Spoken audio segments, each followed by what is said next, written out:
Sila nga yan. The one and the only.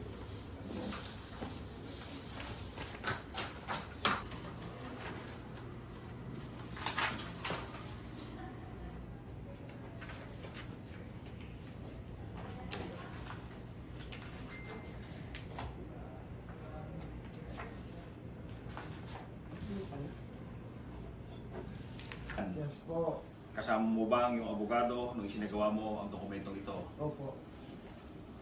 Nais kong sabihin sa iyo na maaari kang makasuhan ng perjury kung ang mga nilalaman ng sinumpang salaysay na ito ay walang mapatunayang walang katotohanan. Naiintindihan mo ba ang paliwanag sa iyo?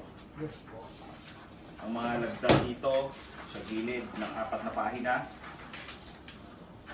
kasali ang firma sa ibabaw ng iyong pangalan. Ito ba yung firma? Opo. Okay, thank you. Itong supplemental affidavit na to will identify the 4 lawyers na na-confirm na yung identity na siyang kasama sa meeting.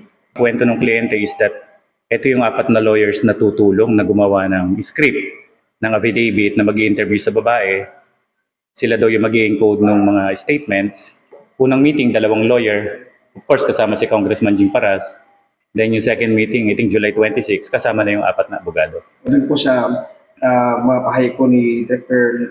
Melvin Matipag, sir, may pinabanggit po siya ng mga mahalagang exchanges na conversation. Yes. At meron pang mga deleted po, no? Di umano, mula po kay Kong Jing Paras. Ano po ang plano po ng inyo pong kampo dito sa bagay na ito? Well, 100% naman yung aming willingness to cooperate. May option naman ng NBI to apply for forensic examination ng mobile phone, but we will gladly surrender yung phone and to the point na willing kami mag-execute ng waiver para ma-examine yung text messaging, call logs, as well as yung mga Viber messages. Kasi lately, nakita namin sa phone ng client, may mga dinidelete na mga conversation or Viber messages si Congressman Jing Paras. So, mas lilinaw kung ma-retrieve yung mga original mga conversation nila for further examination ng NBI. Maraming salamat po.